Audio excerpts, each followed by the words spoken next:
Okay, welcome MDC family. It's Wednesday evening. This evening we have Des Dennis, local boxing trainer, well-being coach, and mentor to young adults, chatting about his life experience and what he would like to see happen in the community. We hope you enjoy. Yes, Des. How are you? How are you, sir? We've got a technical good, glitch here. We've got a label over our camera. No worries. Is it just what I've written up? Yeah. Can we drag that down? Yeah, you can just press on chat and it will move.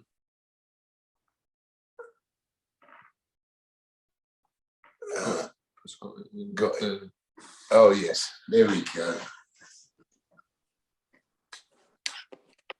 Perfect. Yeah, you good? Perfect. All right. Yeah, Des. I mean, a lot of us obviously know you as a local. You know what I mean? But give us a little rundown in the background, where you're coming from, where you was born, where you grew up, what inspired you into boxing and training and mentoring. Mm-hmm. Well, it's a funny story, quick one. Basically, I grew up in Luton, Farley Hill, back in the 70s. I'm not saying how old I am, but we all understand the times. So National Front, blah, blah, blah, all of that. So went to a school called Rotherham High School, Farley Junior School, and infants as well. Mum and dad, hard workers. I think you know my dad, you know my mum. Yeah. Very hard workers, very well respected in the community. Yeah. I got sisters, 3 sisters, brother, nephews, nieces. So I better mention all of them. Otherwise I'll be in trouble. Yeah, and basically grew up at Farley Hill, in school in Farley Hill. Then moved on early and done a bit of sparking. When I first left, that time they had the YTS scheme for us learners who were a bit slower at the time, and give you a chance to find a trade, what you'd like. And also I wanted to do a bit of dentistry as well. Not sure why. No, I do know why.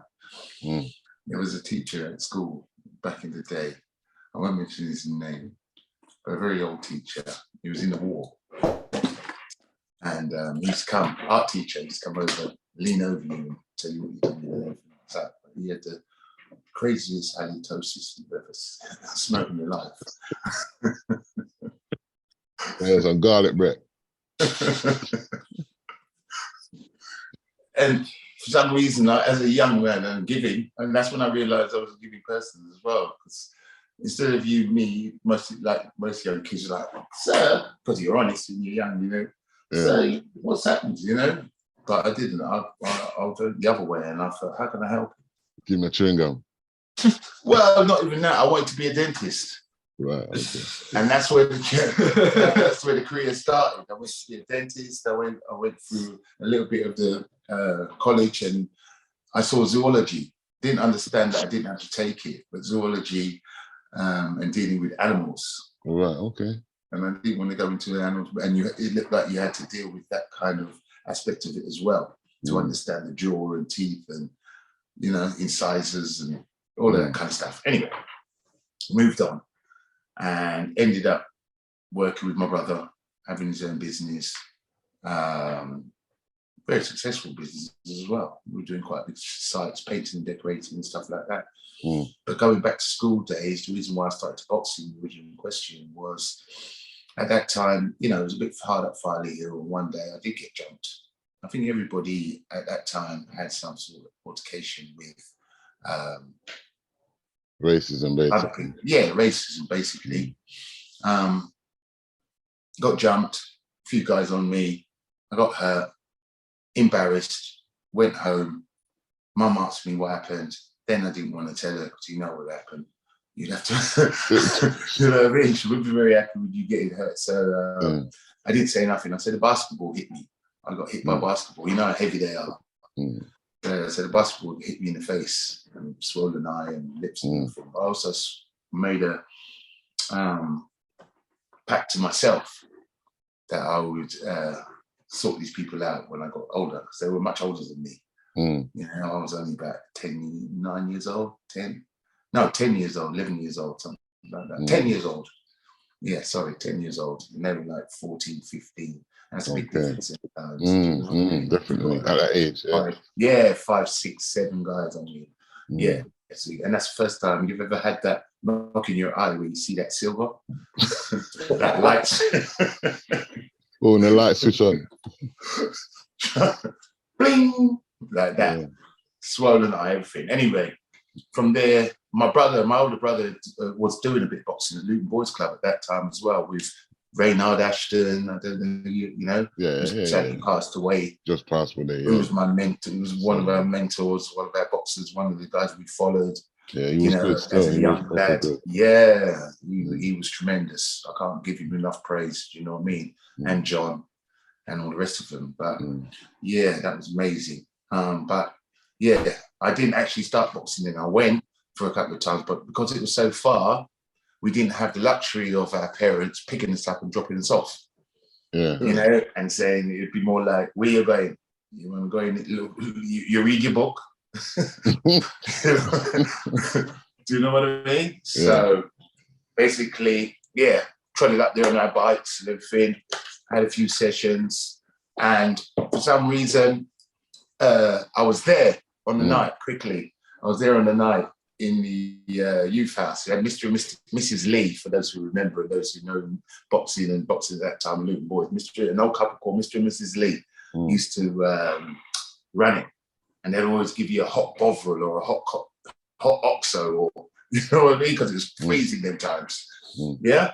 And after football, I'd done the boxing, and after the boxing the boxing session, I would sit on the edge, and some of the guys who were there would play football afterwards. So I'm sitting waiting to leave, and that, you know, for a certain time, and the ball's hit me. Someone's kicked the ball, it's hit me right in the eye. Yes. On my left side. So I've gone home, and I don't know why I did it at the time, but it's one of these stories. I got home, Mum said, "Oh, I thought I was being a big man." I said, "Yeah, I've been boxing. Look at my." She goes, "What? What? They did to my son? Yeah, you know, I got boxing." Got my brother in trouble and everything, and he wasn't doing that. You know, so she stopped me from going for a little bit. So I got to about 10 and a half, 11, and then was able to get back to boxing. Luton Boys Club, a man called Jim Freeman, old Irish guy, used to look after us then, started boxing, loved it. And the funny thing is, contact lenses as well, I couldn't really see. So my nicknames, for those who know me, Mr. Magoo. Mr. Magoo, yeah. Yeah, so that's why. That's why. Right, like the cartoon character. Yeah, the cartoon. Take my All right, saying that and go. And at them times, there's no way I was wearing them glasses. Yeah. You know, it's not like politically correct now. You would have been, you know, can you imagine? Yeah. Jam jars the lot. Okay. So basically, I learned to cope with my glasses, and that's one of the reasons as well. When we get serious about what we're talking about as well. One of the reasons that stopped me from getting on at school was after I got to the, you know, third year, and you're doing your options and stuff, my eyesight was getting worse. Yeah. You know, so then I couldn't see the board. Right. So then hence I didn't want to take the glasses out. So then hence I've gone to the back of the class now. From being a good student to going back in the class, and that's where you start to muck around. But that's the reason why, not the reason you're being bad, and that's the point I'm going to show later on. Right. Because not all kids, there's a reason behind why sometimes they don't get on. It's true. And then they get labelled, and then they get put into categories when really they're bright. They're ADHD, they're this, they're that, at the moment. Yeah. Anyway, moved on. I had a really successful time at Luton Boys Club. We done first 11 fights, RSC, which means referee stopped competition. you know, so we've got 3 rounds and I'm not giving you 3 rounds. You know, I'm taking you out before then. So on my record, first 11, 15 fights were freestyle competition. So all 11? 15, my all first 15. Yeah. On my medical record, yeah, my first 15 were freestyle. So you can imagine that record coming through and what you'd feel like. And that's where the confidence comes in. Because if within yourself, but I never used to tell anybody at school. Okay. I never used to tell it. No one knew I'd boxed. Okay, kept it to the yourself. The only time I've been through, because at that time, remember, it was a more like a West Indian club, you know, a black club. Vauxhalls, John Ashton, all of them, all the brothers. So you've got that older generation bringing you up in the gym. So that was totally separate to school. Right, okay. So I'd leave school, all I can think about is going down there with the lads and all the, you know, the big boys, because I'm a lad. That's before, after my first 11, then you prove that you're good enough to go down to Vauxhall Motors. Right. Because you've got Luton Boys and Vauxhall Motors, but there's one. So the juniors are at Luton Boys, and then when you get to a certain age and you're good enough, then you get to go down to Vauxhall. Because Vauxhall was the most innovative club at the time. Obviously, because they had Vauxhall backing it, you know? And our gym was tremendous, and John was amazing, his amazing trainer, and Dave Alexander. You know, so anyway, done my first 15, got big, went down to Vauxhalls. This is where we're with the big boys now, and you start going into championships. So my first championships. Hello.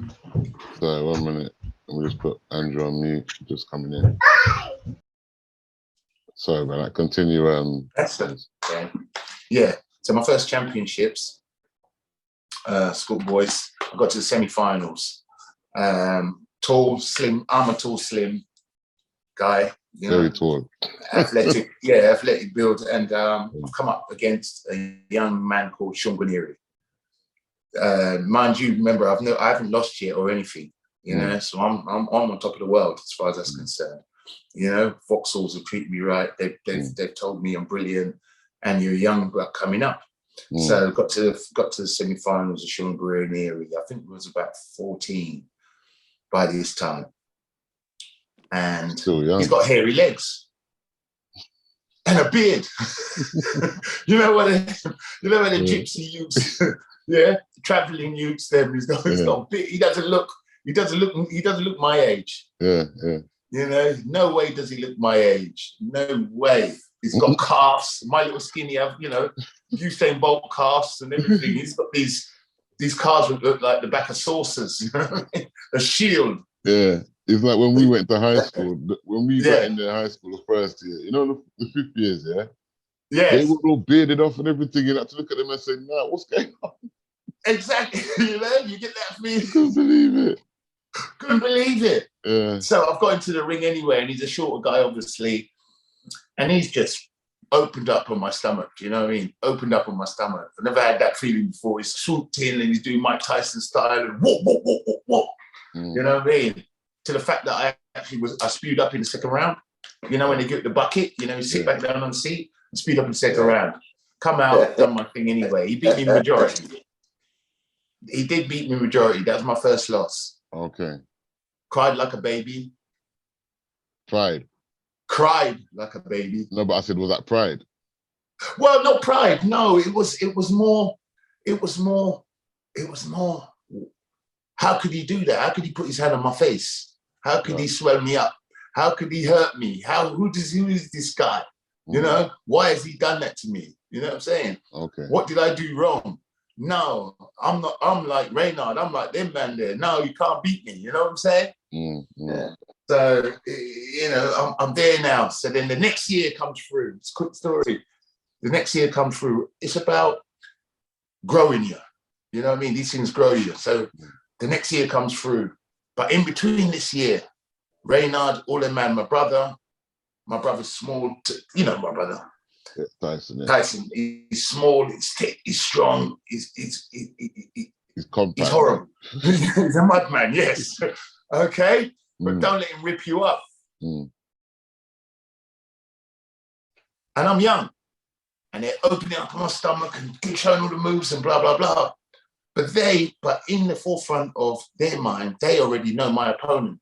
But they also saw the effect it had on me losing and not being able to handle it in the right way and feeling, oh, maybe I'm not good enough and rah, rah, rah.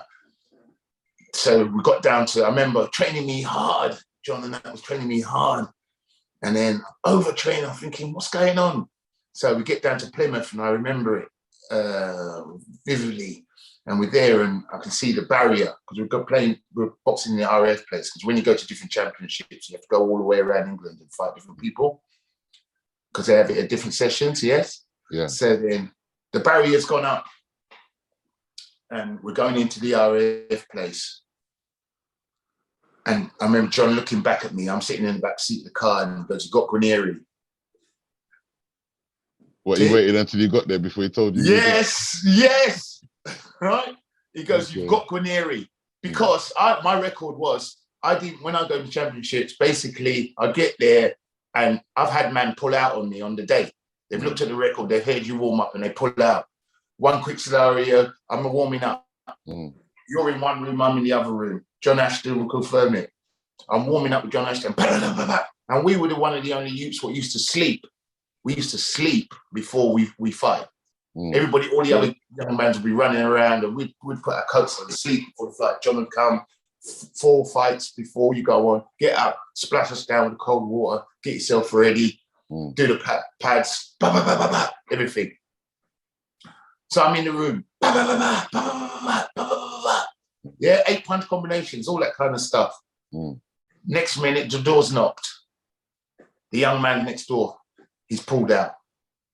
What, he's heard you training in the next room? Is that what time? Yeah. Trust me.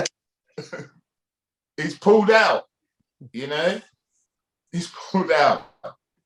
No, I can't claim that. No, I don't think anybody's claimed that. So what happened? Did they give you a replacement? That was it for the night? No, you can't have him like that. You go through to the next round because he doesn't want to fight you.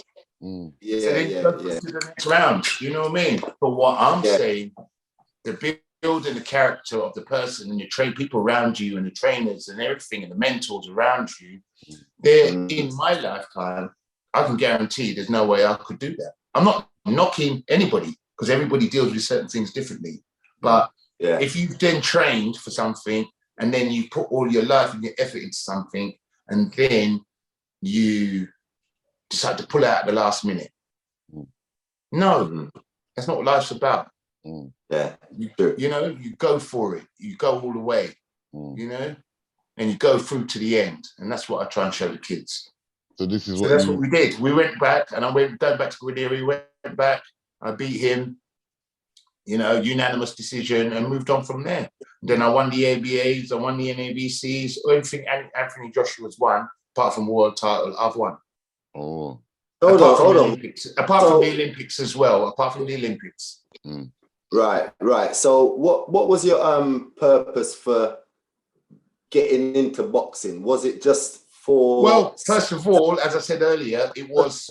Was it just for self-defense first, or did you ever have it in your mind to take it to the professional level now? Well, at first it was self-preservation. You know what I mean? Being from an area where it's predominantly Caucasian at that time, not so much now, but yes, then you had to be able to look after yourself. If you're caught in a certain place after dark, you're in problems. You know, and you're going to have to, you're going to have to protect yourself. I don't want to hurt anybody. I just want to make sure they don't hurt me, basically. So that's what that was about. So that's how it all started originally for me. And then after that, of course, my brothers and everybody else. And remember, the black communities then as well, everybody was closer. Do you know what I mean? So Mrs. Williams' kids, Mr. Mitchell's kids, we're all in the same area, Ashton kids, Grant's, Colin Grant, all of them. We were all tremendous boxer. Buzzley Grant, they were all from Farley Hill, the Nantons. Do you know what I'm saying? So we would all congregate together. So all our parents knew each other anyway. So what they're into, we're going to be into in a way. because we were all going to mix together. So the boxing was more of an extended family.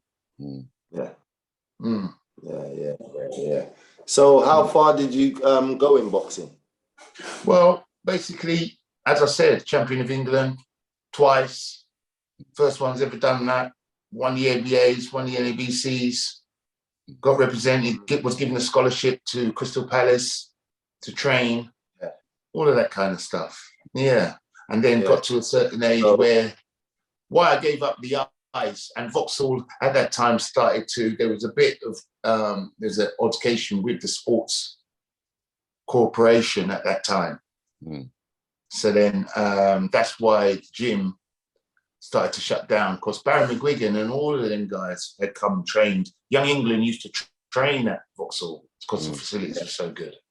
So and it would be a privilege for us to train on a Sunday. You know, these kids get up now and they're on their thing and they're saying, "Oh, do I have to go there?" "Yes, I'm taking you." We'd be up, ready, looking to run out the door on a Sunday, you know what I mean, to train, as well as training midweek. So So it was due to your eye why you had to leave boxing then? Yeah, basically, because at that time you had, you know, Frank Bruno times and that. The laser treatment, what's available now, was really expensive, and you didn't know what was going to happen. It wasn't as certain as it is now. Even now, I'm still not willing to take chances as such until they give me further information. I might be that 1%. You know what I mean? End up with just one guy. So is that the reason why it gave you that discipline and that confidence? Is that what made you decide to teach boxing? Obviously, you reach a standard now, and you know what I mean. So you wanted to impart that on to the younger. Yeah. Well, basically, certain things happened to me in my life, and I've gone around at a certain age now that I've experienced certain things and experienced life experiences and deep understanding of what's needed for our kids and young adults to move forward. And I want to pass that on. Yeah. And that's through boxing and any sport is good. Do you know, whether you're a doctor, whether you're a lawyer, whether you're the bin man or whatever, any sport, any kind of recreational sport or getting your physical activity, I can't advocate that any more than I do, because that's where it helps the mental side of things. Do you know what I mean? Physically, because our motto at Strong Soul Fitness. Strong Soul Fitness, yeah. Yeah. Now, our motto is from the inside out. So you work from the inside. You don't just look at the outside and think, "Oh, that's a pretty vase." You know what I mean? Yeah. Look at the inside of it. What's on the inside is rotten. So we start from the inside out. And that means you're breathing, you're thinking, you're understanding, and all of that. Yeah. So was you a boxing trainer before you went to, where was it, New Zealand or Australia? Where did you go? I was fortunate enough to be able to go to New Zealand a few years ago. That's where I've been, that's where I've resided, that's where I've learned what I've learned now. Well, I've learned to understand what I already had. And that's where I've seen where this gang mentality and the way to deal with it can be pushed forward to our kids, because they have a massive gang mentality over there. You know, big gang culture. Yes. But what I saw you was doing really well. You're born into it. You're born into it there. Oh, is it? Some kids are born into the gangs. Right. You know, and it's not all criminal, like hardcore, because they have a philosophy where they look after each other. Do you know what I mean? As well, they look after each other and help each other, like any community. You know, I won't say the gang is a community. I'm just saying that word. When you say gang, it means, you know, a lot of bad things to a lot of people. But you know, rugby teams again. Mm. You know what I mean? So out on a Saturday night, but they're the most beautiful fellas on a Monday while they're tackling their office work and wearing their shirt and tie, you know, taking them out on a Saturday night, you know, all together. So, yeah. So did you start Strong Soul? Strong Soul. Yeah. Did you start Strong Soul in New Zealand then? And then brought it here? I actually started in 2004 Boxing Fit. Right? Which I started Boxing Fit, which nobody was doing anything but, if you think 2004, 2005, 2006, yeah, that's a long time ago. Nobody was thinking about boxing and putting it into the way it is now, you know, fitness and everything else like that. But I started Boxing Fit. And where I got that from was I used to play football. I was at Aston Villa for a little while, Harpenden. So Hemel. So I played a good standard. But they always used to say you have to be match fit. All right. So because I had been in the boxing, I'm saying I brought out Boxing Fit, as in, and where I got it, it was box and fit. Yes. So fish and chips, because fish and chips was the main thing to eat at that time. Yes. You got a chip shop, 12 pence bag of chips. Yeah, whatever. Okay. So that's where I got that from. Mate. Yeah, Boxing Fit. All right. So you have to be match fit in the boxing world. Yes. So you're fit enough to box in a boxing match, but you're not going to. Yes. Do you get that? Hold on. Yeah, explain the Sykes. So the Sykes is basically you train like a boxer. Yes. You can do all the moves that a boxer can, as fit as a boxer, but you're not going to fight. Right. Okay. So you're boxing fit, like match fit. So you're a footballer, you're match fit, but you're never going to play that professional match, are you? Yeah, we're hoping you're never going to have to use it. Right. Yeah. Exactly. Battery is low. Yeah, sorry, my battery just got low. Yeah. So that's where that came. So I started Boxing Fit back in the day. Okay. And then moved on from there, come back to England. And before I went to New Zealand, unfortunately, my son had passed away. That's why I ended up going to New Zealand. Daniel, God bless to his mum as well. Strong lady. Yeah, man. Yeah, he passed away from cancer. Yes. That was hard. So I had to leave. I had to go away and clear my head and reevaluate and go through all the emotions that come with that, which are very hard to explain. But even that though, there's, sorry to interrupt you, but even that shows the strength. I know that was obviously not an easy thing to deal with, your son passing away, and I remember I know you for years, so I remember those times. But to go away over to New Zealand and kind of deal with that on your own, because I'm presuming you ain't got your family, you ain't got those close friends, and you know what I mean, that support. So you're kind of dealing with it on your own. So that even takes a strength in itself, innit? Well, I'll tell you, I'll give you a little insight on the advantages of going the other way, as in, basically, when you're here, what I was finding, I was getting involved with what I knew was easy, like going to the pub, and I could get away with it. Or a lot of people would say, oh, yeah, I'll go to the pub, and they'll buy me drinks all day. Do you know what I mean? Just because of what's happened.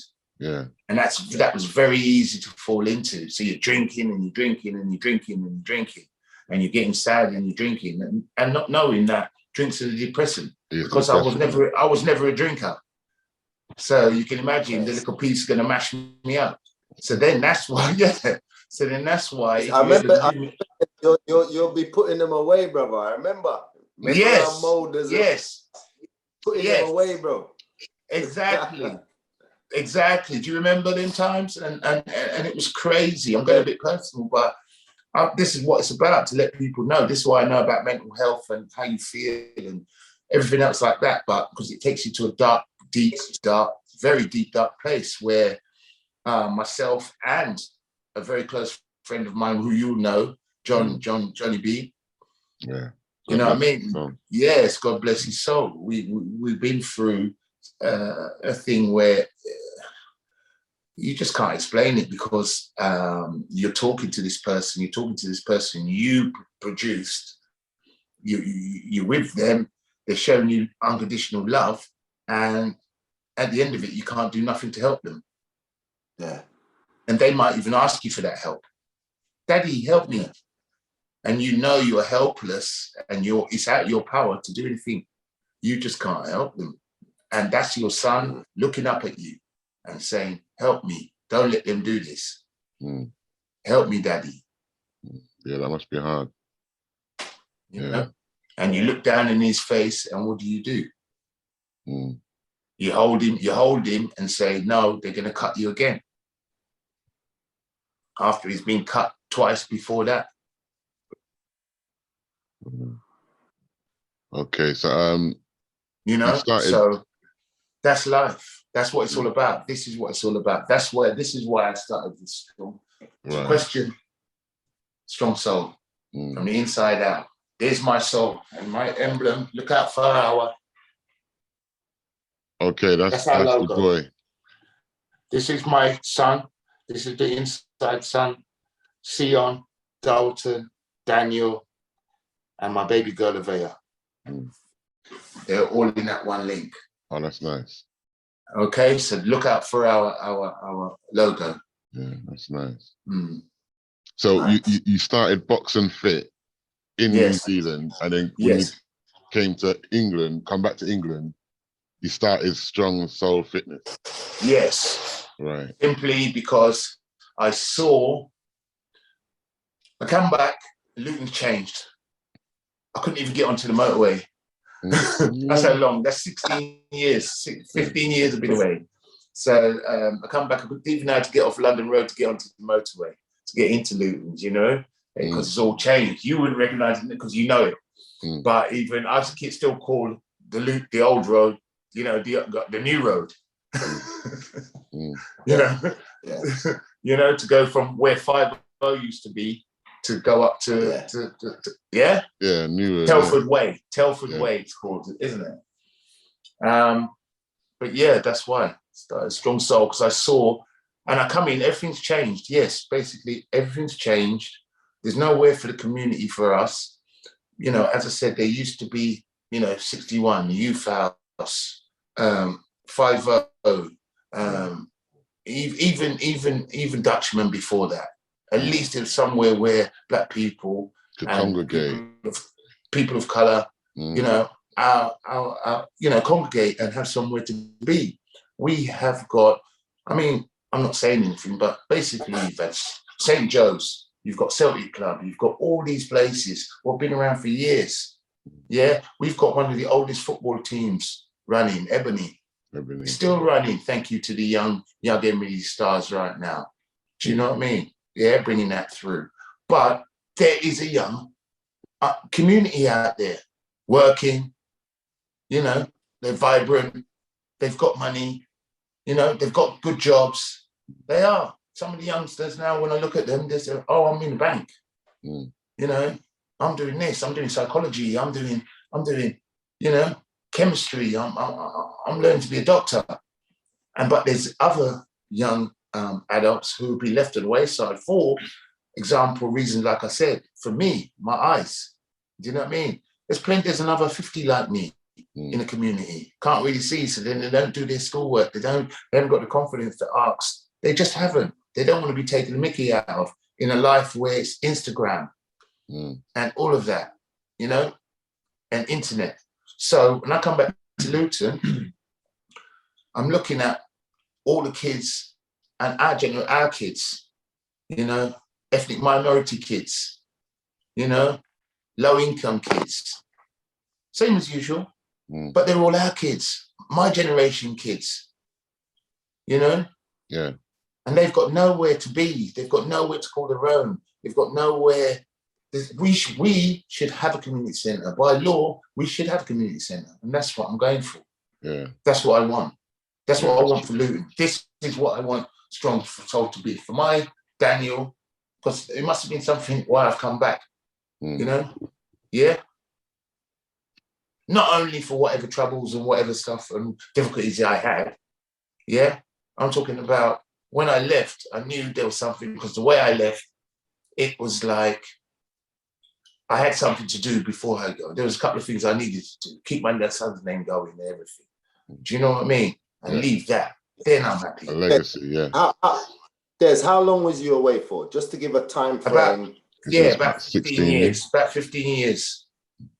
Okay, 15. I just wanted to give like a time frame of when you noticed the change from when there was until when you came back and there was nothing. You understand?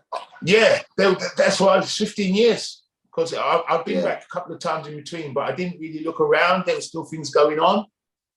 Yeah. There were still things going on, but slowly but surely, everything's been shut down or taken away or unavailable. You know. Sorry? Yeah, I know you work with the youngers as well, like, because you've seen there's a need. You work with them to another level, like, you know, right. Whether they've got depression or mental health or anything. Well, basically, like this is where I'd like to sort of like say this is what Strong Soul do with no funding apart from I would like to say a big thank you to Be Active. Right. They've come in, and Jade and her team, they've come in and they've seen what we do with who we work with, and very impressed, and they've helped me a hell of a lot. Yeah. So I'd like to give it's not everybody, but it's a big thank you to Be Active and what they've done so far. I'd like to say that. So, tell us about your gym, Des, because you've got a boxing gym, haven't you? So when did you get this boxing gym first? I haven't got a boxing gym. Basically, I come back to Luton and I needed somewhere to do my activities, and I knew Lee Dagnall. And this is his gym. Luton Town is his gym. So I work out of that. We have got an area at the back as well, which we're developing for the Strong Soul company. Tell us the address for those who want to pop by. That's Latimer Road. Latimer Road, 31 Latimer Road.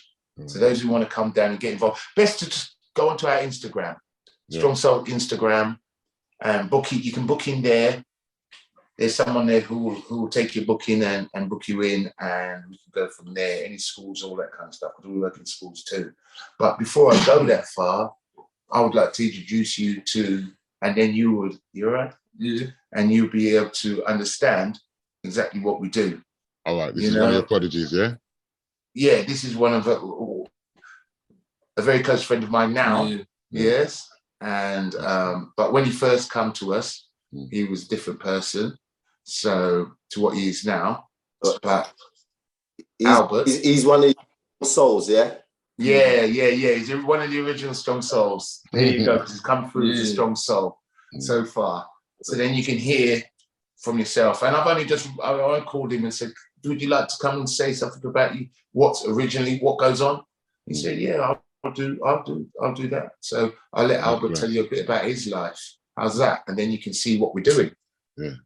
Yes. Yeah, no problem. This is Albert. Introduce. So obviously my name's Albert, isn't it? And if you've got any questions in it, ask me first, because I don't really know how to talk about questions. Okay. How did you get into Strong Soul Fitness? Did you hear about it first or what? Well, basically, I had one of my boys in it, and he was telling me about Des in it. He was telling me all these positive things about Des, like all the time. He was telling me you should calm down, because I've boxed before in it, but not to this level with Des in it. Right. And obviously, I calmed down in it. Like I wasn't thinking much of it, but like the more I came in it, like Des kind of was like he like took me in it, and he's like helped me a lot, like with everything in life. And that's the without saying too much, what was you on before you started working with this? Was you on a bad path, or was you I was on a very bad path. Yeah, I wasn't on a good path at all in it. Like, I'm gonna be honest with you, like up until about a year ago when I met Des in it, that's when my whole life kind of started to change a lot more in it. But like it's obviously changed for the better in it. But before that, it just I was just being. Do you get me? Bit reckless. Yeah, it's just So I wasn't thinking.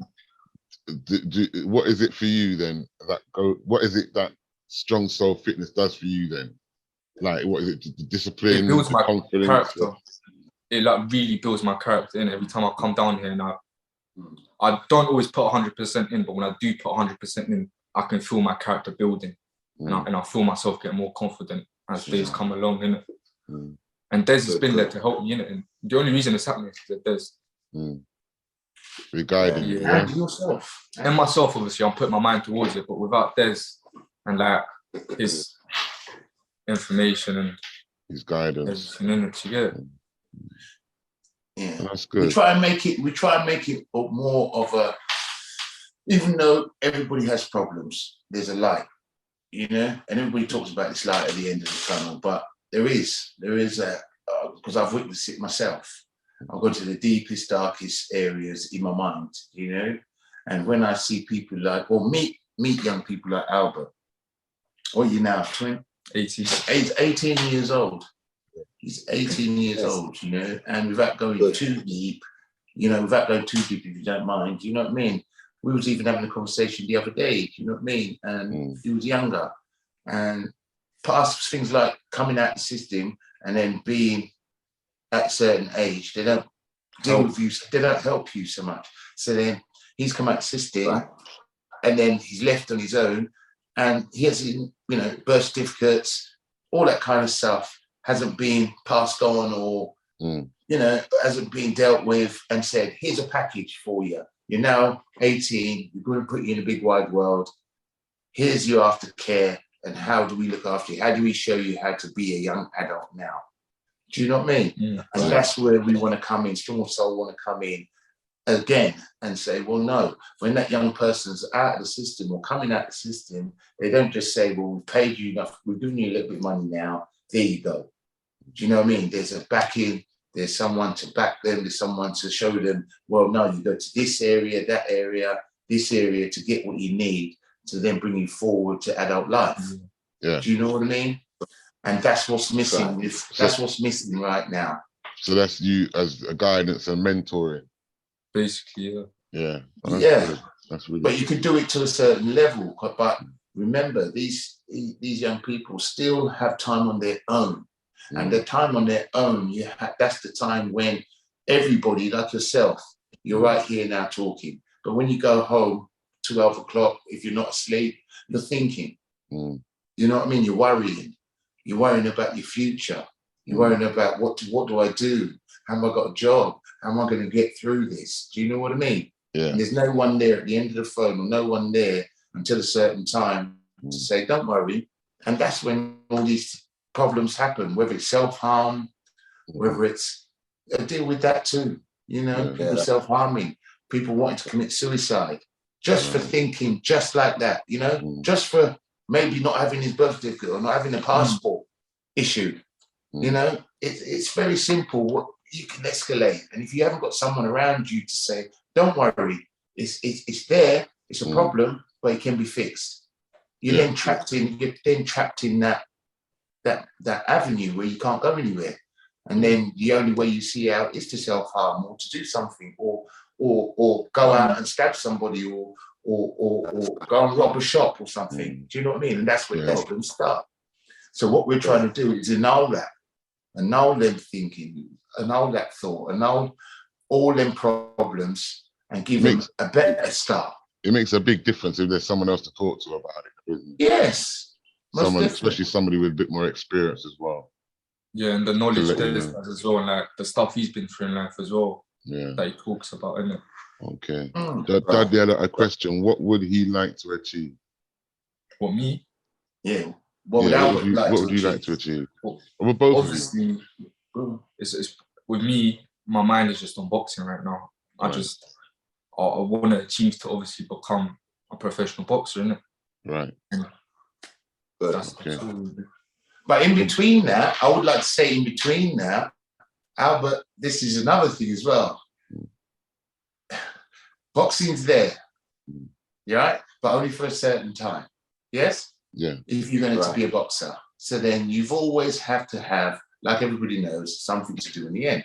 And I think, one of the problems for Albert and one of the problems for me, and that I have to then get over through and over to him, is that he's building our website. Do you know what I mean? Yeah. He's building our website. He can build a website from scratch. He can build that. So what I need is that can easily become a business. Exactly. So what I need is someone to then come in and then offer me a program that I can put Albert in to mentor and bring his skills through. Because where he is now, he can't offer them skills because no one's going to take him as he is. Okay. Do you know what I mean? But he's got all them skills. I wouldn't know how to build a website and put my website up and Facebook and all that stuff. Do you know what I mean? So it's about signposting him to someone that can help him along that way. And that's not only for Albert. This is the problems, underlying problems I'm saying all of these kids have. Yeah, I agree. Yeah, it's not only, that's where it leads. What I'm trying to show you, this is the beginning of the crime. This is the beginning. It's just one of the thousands of kids in the situation. You know, because they can't. As you said, 1 of 1,000 kids in this situation. Here you go. An even worse situation. Yeah. Okay. Dudley asked again. Sorry, 1 minute, one more. Dudley asked, what does his family think about what he's doing? Oh, man. Yeah. He hasn't got much family. Like, without getting in too deep in it, I don't really have any family in it. So like, right, okay. It's not, I can't really say what they say on it, innit? But yeah. Okay, well, I'm sure they would have been proud of you still. All I can say is, brother, stay focused. Yeah. And stick beside Des. Yeah, you know that, innit? But you know one thing, one question I was going to ask you, Des, quickly. What is a training session like with Des Dennis? I'm laughing because I can only just imagine. How intense is this training session, bro? I tell you what, it's from the inside out. Strong soul. That's how intense it is. Yeah. You know? Okay. It's from you warm up, you literally, you know, people sweat on you literally warm up from the inside. We take our time and we find out what your levels are. And I mean, your first training session was a stretching session. Yeah, my first session was stretching. Because I couldn't, when I first met you, you know, you were tight and it wasn't loose. It wasn't loose. You couldn't move. So with Strong Soul, what we do, I also do a healing program and a Wellbeing program and a hands heating program. Massaging and stuff like that. Yeah. Right. Yeah. You can testify with Malachi. Yeah. He had the shoulder. I do him. Even there's a few people I do, like there's a young lady I do, Avril Bennett. She's a hip replacement.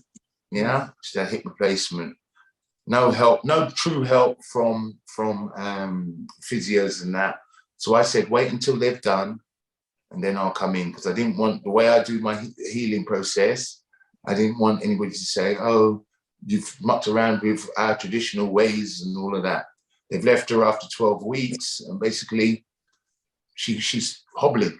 Now she's worked with me for maybe a month, 2 months, 3 months now. She's done well. She's near enough walking. I said I'll have her running by summer. Okay. Which she will do. Okay. So that's what we do.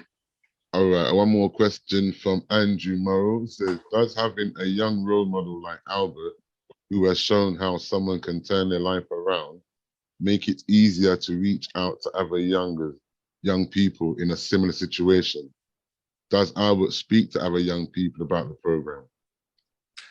Yes, I've got 2 other young gentlemen who have been out to schools, and now Albert's in the motion of doing that now, because he'll be under our Be Active program.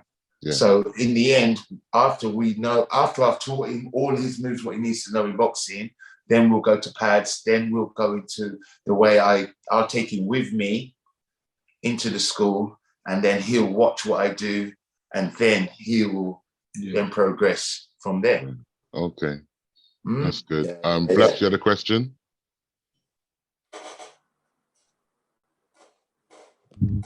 Yes. Hello.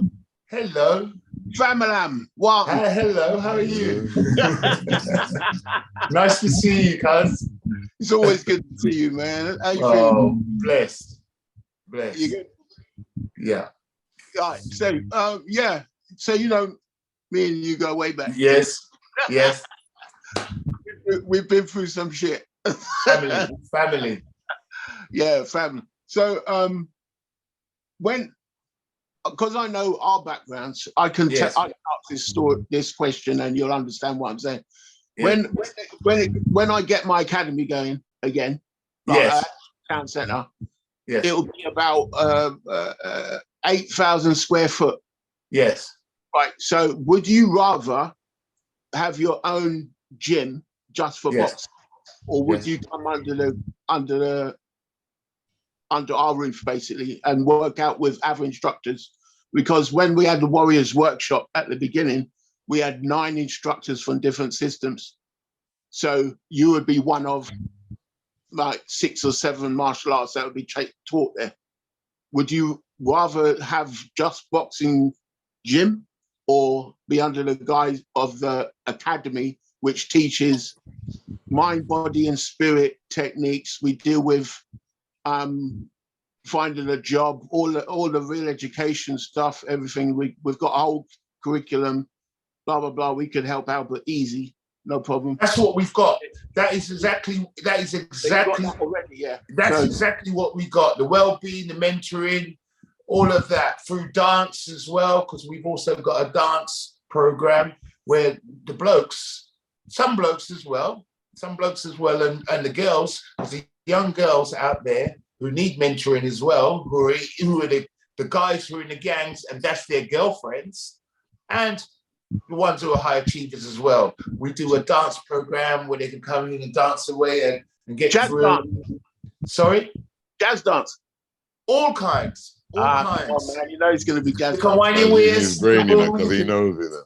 Yeah, you can do all of that. There's art, there's football, there's basketball. So what I'm trying to advocate in Luton is that yourself, myself, and all the other Black organizations trying to do something. Let's stop trying to do something. Let's get together and let's build one 360 for the Black community. This is what I'm asking. Would you rather have your separate one, my separate one? No. I'm ready to amalgamate. So the more help, the more things we're together is how we rise. We can service more people. Sure. And I'm talking about us as a community, one community. We don't need you over there, me over here, rare. One community, one area, and we want a nice building. We don't want shubbing, and we don't want what people come there and shubbing and give us like normal. We want the doors were open. You know, with Luton boys, you know, with the boxing, yeah. Luton boys have been around since I was a child. Exactly. Why can't we have that? Why can't we have that? Yeah, but I don't want Luton boys. No, we want. Like I'm saying, we want. Yeah, capability green. No, we want capability green. Somewhere nice. Check you out. Give us half a 360. Right? Why do we always have to have the shubbing in the corner? I'm not having it. I don't want it. So if you're offering, whoever's offering, I do not want that. I want somewhere where the older generation can come, like the mums what I've seen on the TV program on Anglian News the other day, and he's saying, all due respect to the Asian gentleman who gives them the room that they can cut, the little baby room, and it made me sad. It actually made me sad when I saw an older gentleman like my dad, God rest his soul, who's passed away, and he said in the Anglian News, he said that, they don't. I'm grateful that they've given us somewhere to come. They've given us somewhere to come. Our generations, father, they built Luton.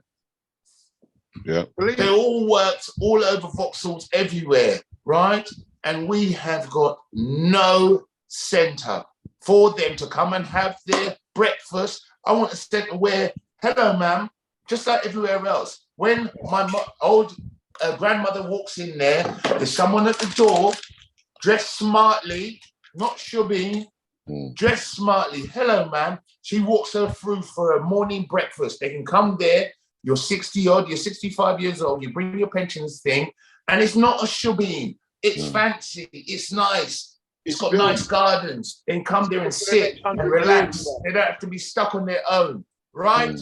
Then you've got the area for the middle-aged people who want to have their dance, they want their weddings and their funerals or whatever. Then you've got the next piece for the rest, for the youngsters, with the sports and everything there, right? Available. Right? Somewhere they can call home.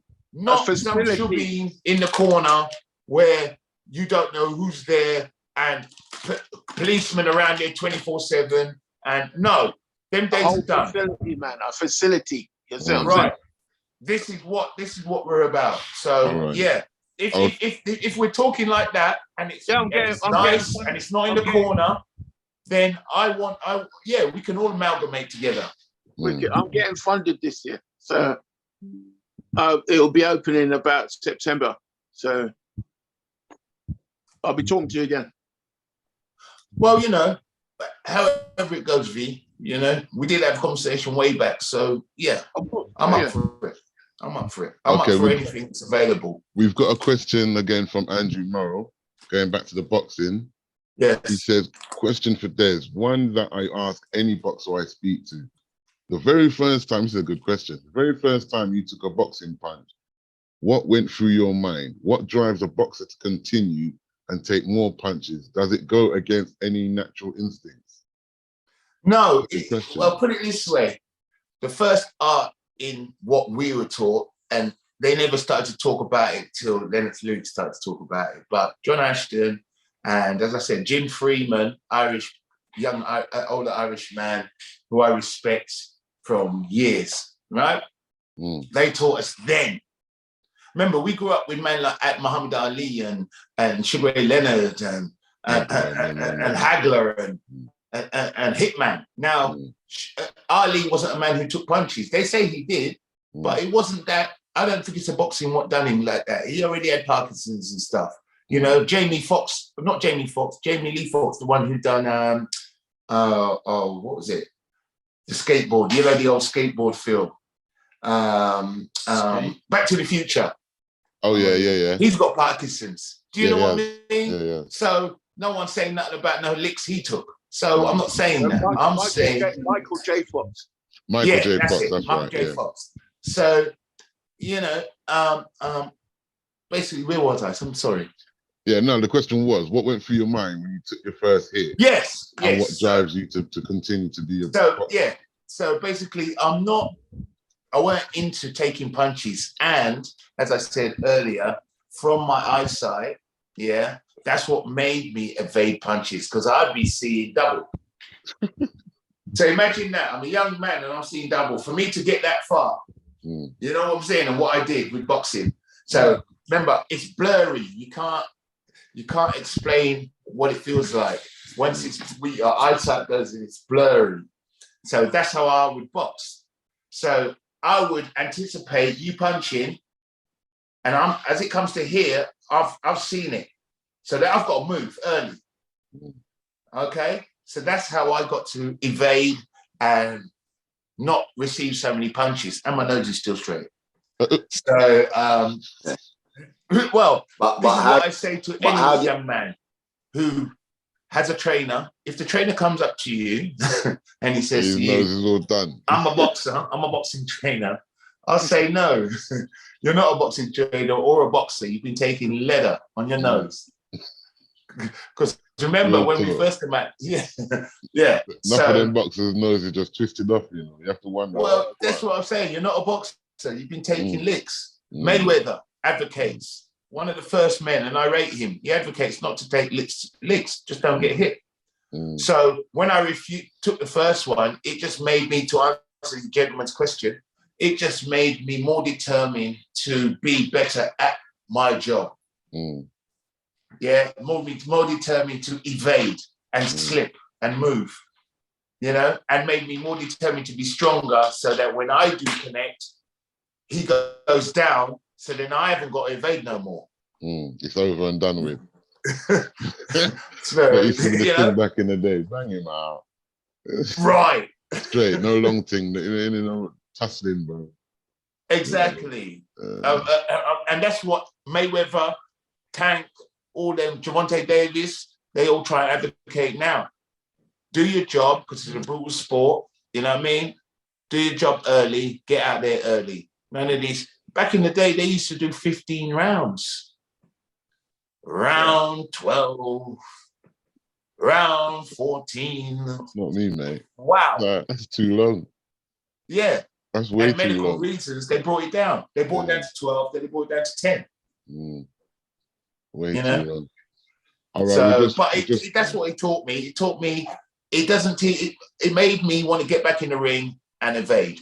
That's what, and be more resilient and more active in my work and my art. But it is an art, isn't it? It is an art. Yeah, it's a chess game. You got 5, like what I teach Albert is stuff like this, basically. If you're going to throw a jab, okay? One of the most important punches in boxing. So you throw that jab, you throw that jab, you throw that jab, you throw that jab. You throw as many jabs as you want. But in your back of your mind, now, after I throw this jab at you, if I'm throwing it at you, and you get used to it, now, I've already made my mind up. On the 5th one, I'm going to hit a right hand. On the 8th one, I'm going to drop an uppercut. On the 9th one, I'm going to throw a left hook and a right hand. Then I'm going to go back to the jab. You know what I'm saying? But you don't know that's what's happening. You've got to make up your mind and defend that. Yeah. So your strategy is always 5 steps, 6 steps ahead. Yes. Yeah. Funny you say that, because the boxing, when you say the chess, there's a thing where they box one round and then play chess for another round and then box again for another. What's that? That's right. So in that chess game, one of them's having a breather, one of them's sussing out how you attack, one of them's sussing out, can he box going backwards? Both of them are sussing out, where is he going to move and how does he move? Does he move more to the left or more to the right? Is he a snappy mover? Does he like to bob and weave? Does he like to come in and drop the shoulder? You've got to read all that. That's why when Gervonta Davis is not talking, he says, I look in your eyes, you look in my eyes. Do you know what I mean? Steve, who's who? I bet, I'll give you one. No one would ever believe this, but you might remember back in the day, right? Back in the day when we played football and all of that, or whatever. I remember, right. And I used to do this thing where I say, I'll give you a punch, one thump, and walk away 3 seconds and watch a man go down. That, you understand me? Remember that? Yeah. Right? That was then, brother. I was doing that then. My man just done that the other day and got £8 million for it. Yeah. And they're saying he's tremendous, different kind of boxer. Bang, the way he threw it, it made him lose his weight. As you saw, the young man, what's the young man? Garcia. As he went to jab, his stomach tensed up. You saw his face cringe, and he went down. That's a 3-second delay punch. That's an actual punch. You know? So the science is tremendous. Yeah. It's just gone 8 now. So anybody else with any more questions? All right. What would you, I'll ask one then while people are waiting. What would you say, all right, to any younger that's watching this right now, what would you say to them, like, the guidance or what you want to see for them? Well, this is what I'm saying. The next generation, very limited. Yeah, they're very limited on respect and the way they're living, and the Instagram media and everything else like that. So it makes it very difficult for them to value their life and their thoughts, you know, because they've given a way of thinking and a way to react and a way. It's not like before where they out in the fresh air and they're able to react to their own nature. Yes? Yeah. So what I would say to them is any sport, not only boxing, you know, any sport that you can get into and release them endorphins where it gives you a positive thinking and a positive well-being and a positive person around you that's dealing with you the right way. I think that's what I'd say to them. Do you know what I mean? Get into some sort of activity, regardless what it is. It can be art, you know what I mean? But get your mind working, be creative, you know what I mean? Ask for help. Come and look for Strong Soul Fitness, you know what I mean? Go to our Instagram, you know? Go to our Instagram, log in, and we can come find a way of helping you. And this is what we need. We also need lots more funding. We need funding. I'm doing this on my own.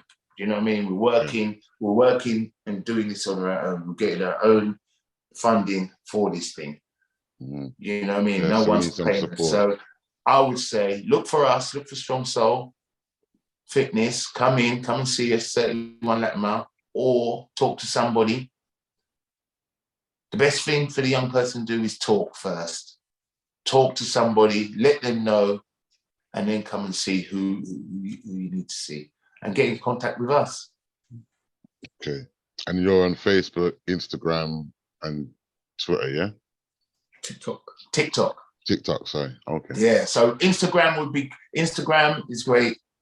That's where you can book in and speak to somebody. We'll get in contact with you and go from there. Or ring me direct. There'll be a website up soon anyway, so like you can just book through there as well. That you're going to do, that's the one you're working on, yeah? Yeah. Okay, another one more question from Dudley. Well, yeah, 1 minute, Blaps. I'll bring you in next. Can I just say I'm very proud of this young man. I am. You can see I am. I'm really proud of him. But anyway, Great. Does Des work with people in active addiction? Yes, I've done that. I've done work with Mary Sequel and all of them as well. So active addiction, all of that kind of stuff. Early learning, mentoring, well-being, resilience work, behavioral difficulties, and even the high achievers. The high achievers need help too, which will sound funny, but if you look at a lot of the high achievers, they need to have that mentoring and that grounding to bring them through as well. So yes. All right, great works. Blaps, you had another question? Yeah, in regards to the financing, how are you going about it? Are you going to the regular places like lottery, or are you going to finance it yourself through businesses, or what?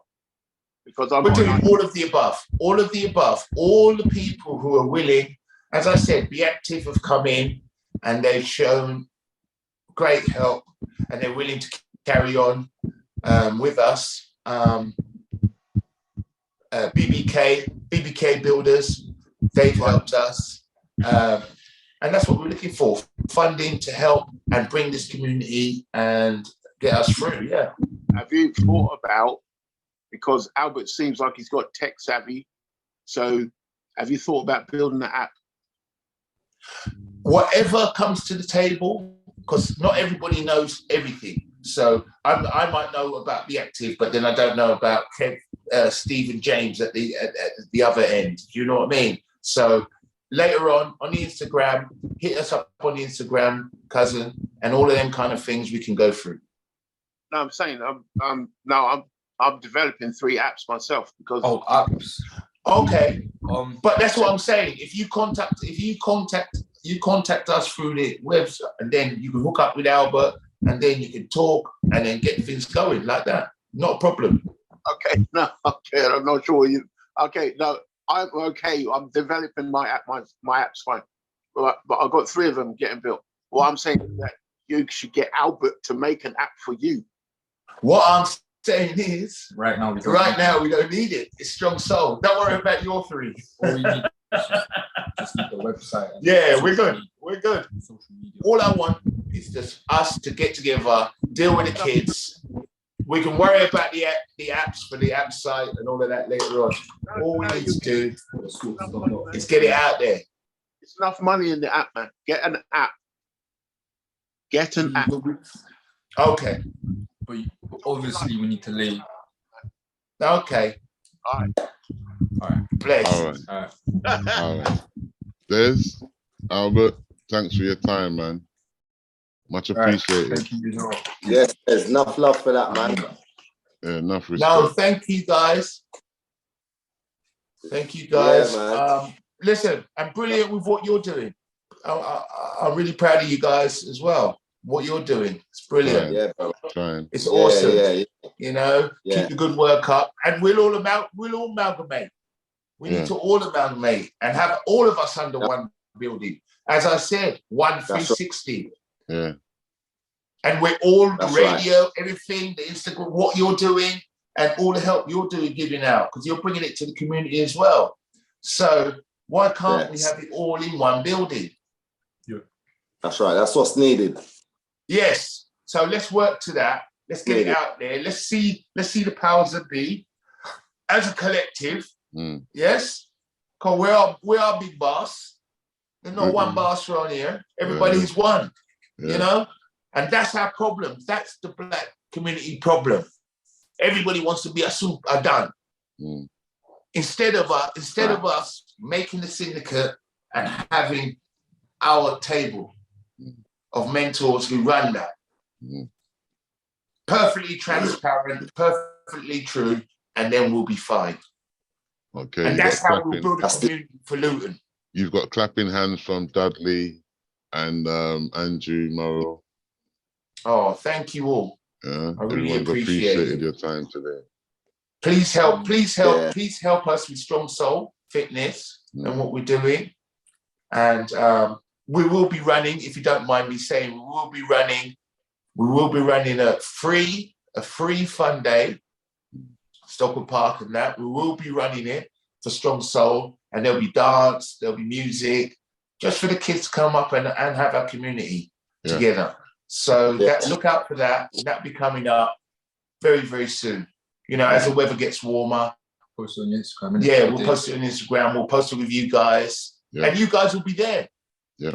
Because I want you to have your set there and running it live from there. That would be possible. Yeah. That would be great. Right. Okay, great. Yeah.